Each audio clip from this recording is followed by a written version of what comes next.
চৈতি সমানে ঘর আর বাইরে করছে। প্রায় 1 ঘন্টা হয়ে গেল অর্ককে 6টা ডিম আনতে পাঠিয়েছে সে।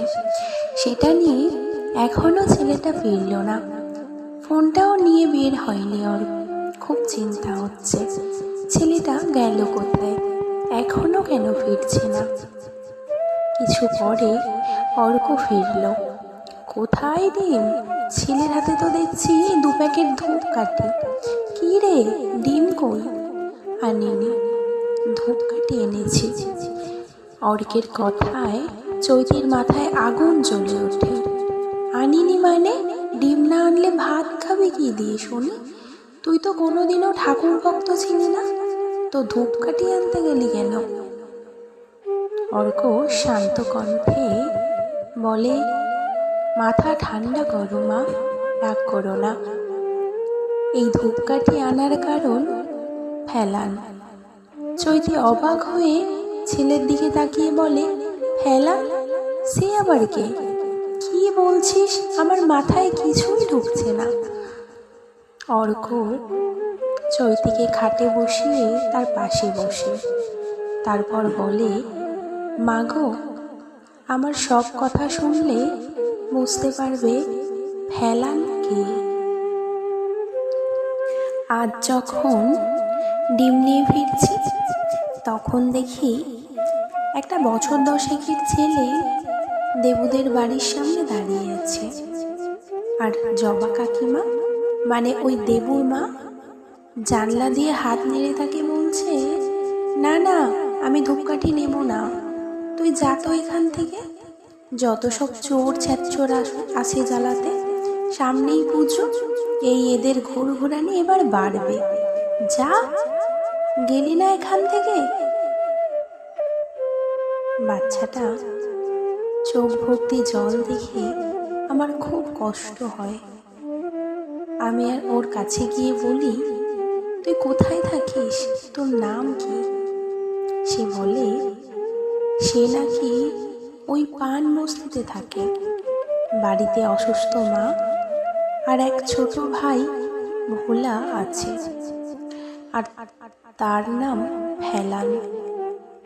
তুই এত ছোট বয়সে ধূপকাঠি বিক্রি করতে বেরিয়েছিস কেন? সে বলে, কি করবো দাদা, সংসার যে চলে না, ভোলা যে না খেয়ে থাকতে পারে না। আমি বড় হয়ে গিয়েছি, তাই মাঝে মাঝে জল খেয়ে থাকতে পারি, কিন্তু কিন্তু ভোলা, সে তো খুব ছোট, কিছুই বুঝতে চায় না।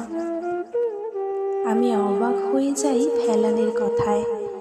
জানো মা, পরিস্থিতি যে 10 বছরকে প্রাপ্তবয়স্ক করে দিতে পারে, তা আজ আমি উপলব্ধি করলাম। ফেলান বলল, দাদা, ধূপকাঠি নেবে? নাও না, খুব ভালো ধূপকাঠি, খুব ভালো গন্ধ, তোমাদের ঠাকুর খুব খুশি হবে। আমাদের ঠাকুর মানে? ঠাকুর তোর না, ঠাকুর তো সবার। ধুর, কি যে বলো দাদা, ঠাকুর আবার গরিবের হয় নাকি? গরিবের হয় শুধু ভাতের গন্ধ। তোমরা ধূপকাঠি নিলে, তোমাদের ঠাকুরকে ধূপের গন্ধ দিলে, আমরা ভাতের গন্ধ পাই।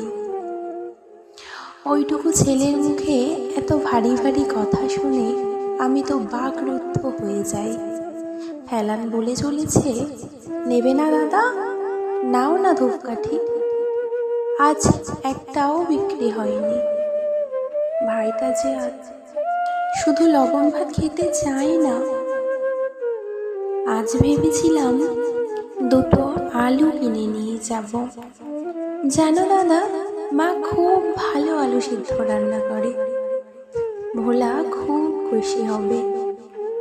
ফেলানের কথা শুনে আমার 2 চোখ ফেটে জল আসে। আমি অনেক কষ্টে নিজেকে সামলে নিয়ে বলি, তুই স্কুলে পড়িস না? পড়ি তো, ক্লাস 5-এ।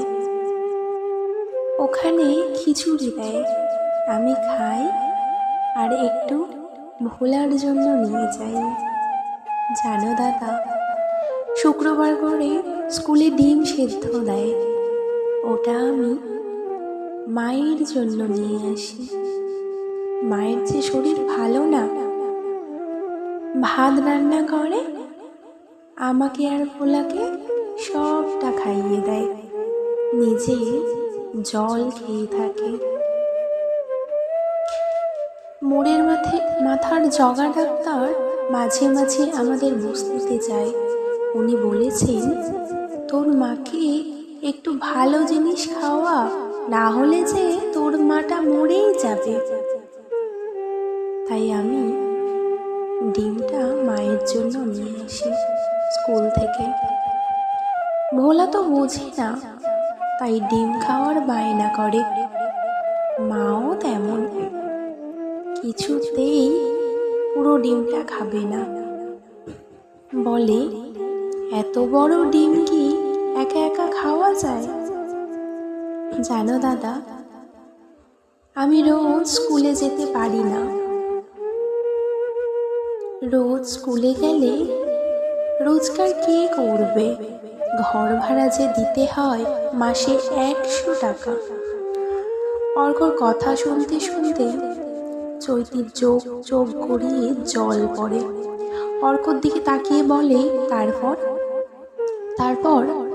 তারপর আমি ফেলানকে নিয়ে দোকানে গিয়ে 2 কিলো চাল, 200 ডাল ও 500 আলু, 200 তেল আর লবণ কিনে দিলাম। আর 6টা ডিম দিয়ে ওকে বললাম, বাড়ি যা, আজ আর এই রোদের মধ্যে ধূপকাঠি বিক্রি করতে হবে না। মাকে গিয়ে বল সবার জন্য ডিমের ঝোল আর ভাত রান্না করতে। জানো মা, ফেলানের চোখ জলে ভরে ওঠে। সে 2 প্যাকেট ধূপকাঠি আমার হাতে দেয়। আমি নিতে অস্বীকার করলে সে বলে, না দাদা, এটা তো তোমাকে নিতেই হবে। এতগুলো জিনিস তুমি শুধু শুধু দেবে কেন? আর আমি নেবই বা কেন? আমি অবাক হয়ে যাই। বছর 10 ফেলানের দিকে তাকিয়ে থাকি আর মনে মনে ভাবি, এই কাকি জবা কাকিমা চোর ছ্যাঁচোর বলছিল। এইটুকু ছেলের কি আত্মসম্মান বোধ! মা, তোমার ঠাকুরকে আজ ফেলানের ধূপকাঠি দিয়ে পুজো দিও। ওর ধূপের গন্ধ তোমার ঠাকুর পাবে বলেই তো আজ ফেলানরা ভাতের গন্ধ পাবে। অর্কের কথায় চৈতি ঝরঝর করে কেঁদে ফেলে।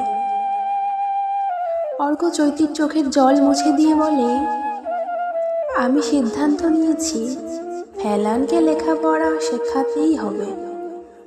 মা, আজ ভালো করে সোয়াবিন রান্না করো তো। চৈতি অবাক হয়ে বলে, তুই তো সোয়াবিন মুখেই তুলিস না। অর্ক হেসে বলে, মা, তুমি না সোয়াবিনটা বড্ড ভালো রাঁধো, তাই আজ আমি ওটাই খাবো। এই বলে সে আবার বেরিয়ে পড়ে। ফিরে আসে প্রায় 2 ঘন্টা পরে। সব সমস্যা সমাধান করে এলাম। ফেলানের বাড়ি খুঁজে বের করে ওর মায়ের সাথে কথা বলে এলাম। ফেলানকে কাল থেকে আমি পড়াতে যাব মা। ও স্কুলে যাবে, ও আর ধূপকাঠি বিক্রি করবে না। চৈতি বলে, সে কি, ওদের চলবে কি করে? ওর মা তো অসুস্থ। আমি তো সেটাই দেখতে গিয়েছিলাম। হ্যাঁ, উনি অসুস্থ, বেশি হাঁটাচলা করতে পারে না, তবে ভারী কাজও করতে পারে না, কিন্তু বসে বসে শাড়ির ফলস বসাতে পারবে।